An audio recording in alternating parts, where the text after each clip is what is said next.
किया गया जिसे हम गणतंत्र दिवस के रूप में मनाते हैं, ठीक है, वही है। यानी आज के दिन हमारा संविधान लागू हुआ था। कब? 26 जनवरी 1950 के दिन लागू हुआ था, जिसमें 395 अनुच्छेद उसमें लिखे गए, बनाए गए और फाइनली जो है हिंदुस्तान की लेजिस्लेचर ने उसे पास कर दिया और हिंदुस्तान के आवाम पर उसे नाफिज कर दिया गया। अब वो संविधान है क्या? मैंने कहा कि वो संविधान जो 1947 से पहले हमें कोई आजादी नहीं थी, हमें कोई आजादी नहीं थी। यानी हम गैर मुल्कों के जो गैर ममालिक के लोग जो यहाँ पे हुक्मरानी करते थे, हम उनके मातहत में काम कर रहे थे, यानी हम उन्हीं के सत्तापोष थे।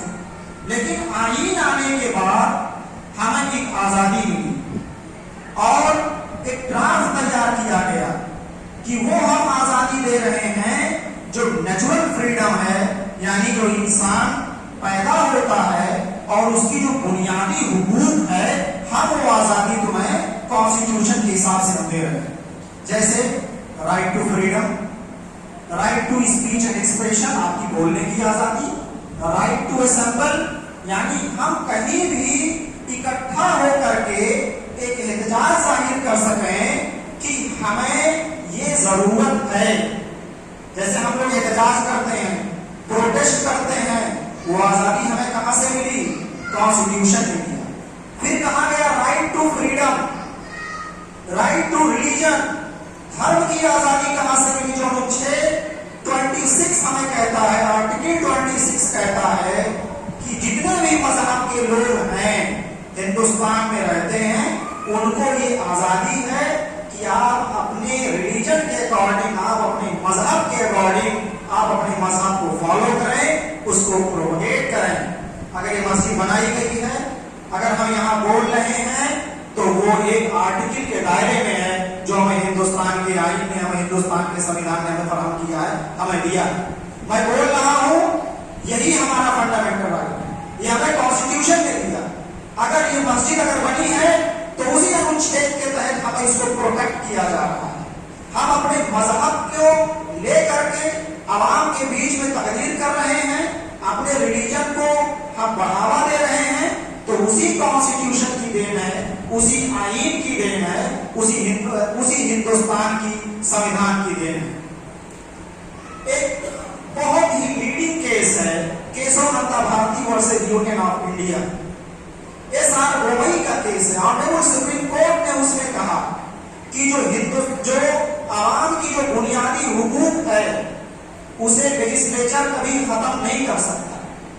सवाल ये खड़ा हो रहा है कि इन दो केस में सुप्रीम कोर्ट ने ये कहा कि हम सबसे ज्यादा प्रोटेक्शन फंडामेंटल राइट्स को देंगे, यानी आपकी जो बुनियादी हुकूक है वही बुनियादी हुकूक, right to speech and freedom, right to religion, ठीक है, आपके जो व्यवसाय हैं, जो आप क्या कहते हैं तिजारत करते हैं, ये सब फंडामेंटल राइट्स नहीं है, ठीक है। माइनॉरिटीज के जो हुकूक है, जो आर्टिकल 29 में दिया गया है, आर्टिकल 13 में दिया गया है, ठीक है, किसी भी स्कूल पर या किसी भी इदारे पर कोई टैक्स इंपोज नहीं किया जाएगा, ये सब आपके बुनियादी हुकूक है।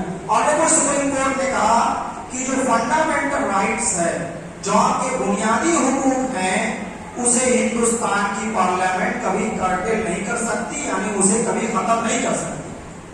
मैं अभी आपको बताऊंगा, यही सवाल यूनिफॉर्म सिविल कोड को लेकर के उठता है। मैं 5 मिनट का वक्त उस पर भी लूंगा कि जब ऑनरेबल सुप्रीम कोर्ट ने यह बात कह दिया है कि हिंदुस्तान की अदालत या हिंदुस्तान की लेजिस्लेचर यानी पार्लियामेंट या स्टेट लेजिस्लेचर कोई ऐसा लॉ या ऐसा कानून नहीं बना सकती है जिससे हमारे और आपके फंडामेंटल राइट का वायलेशन हो रहा हो, यानी हमारे फंडामेंटल राइट जो हमारे बुनियादी हुकूक है उसे कोई छीन नहीं सकता। तो इसमें मुझे लगता है कि आपको जानने की जरूरत नहीं है। यूनिफॉर्म सिविल कोड बना कौन रहा है? पार्लियामेंट बना रहा है। यूनिफॉर्म सिविल कोड अगर स्टेट ला रही है तो यानी वो लेजिस्लेचर ला रही है। ऑलरेडी इसमें ये कह दिया गया है कि कोई भी लॉ या कोई भी कानून अगर ऐसा बन रहा है या ऐसा बनाया गया है या ऐसा पार्लियामेंट या स्टेट लेजिस्लेचर से पास कर दिया गया है और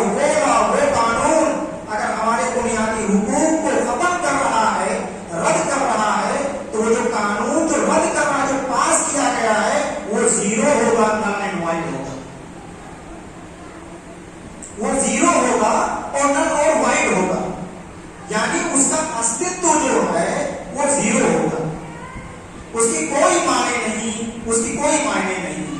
आइए हम और आगे बढ़ते हैं और देखते हैं। एक आर्टिकल है 368, इमरजेंसी लागू होने के बाद उसी आर्टिकल को लेकर के बहुत बड़ा फेल हुआ। संविधान में हमेशा अटैक हुआ, वो चाहे 1974 का दौर हो या अभी जो चल रहा हो, हमेशा उसी के साथ ही खेला गया। एक आर्टिकल ऐड कर दिया गया कि संविधान में हम जो भी संशोधन लाना चाहते हैं, जो भी बदलाव लाना चाहते हैं, हम उसमें ला सकते हैं। सुप्रीम कोर्ट ने कहा कि हम ऐसा कोई लॉ या ऐसा कानून हम नहीं पास कर सकते हैं जिससे हमारे बुनियादी हुकूक का वायलेशन हो रहा हो या जिससे हमारी बुनियादी हुकूक खत्म की जा रही हो। हम ऐसे लॉ को रद्द करते हैं, ऐसे कानून को हम जीरो करते हैं। मोहतरम सामीन, हमें कानून सीखने की बेहद जरूरत है, हमें बहुत सख्त जरूरत है। मुझसे जायद यहाँ पे इल्म वाले बैठे हैं। अल्लाह रब्बुल आलमीन ने तो खुद कुरान में कहा है सीखो। अगर मैं उसका इंटरप्रिटेशन करूं तालीम लेने का या सीखने का, यानी जो ऐसी तालीम जो आपके लिए बेहतर हो, ऐसा तालीम जो आप में शऊर और इजाफा पैदा कर रहा हो, वो चीज सीखने की जरूरत है। अपने बच्चों को तालीम की तरफ लाने की जरूरत है।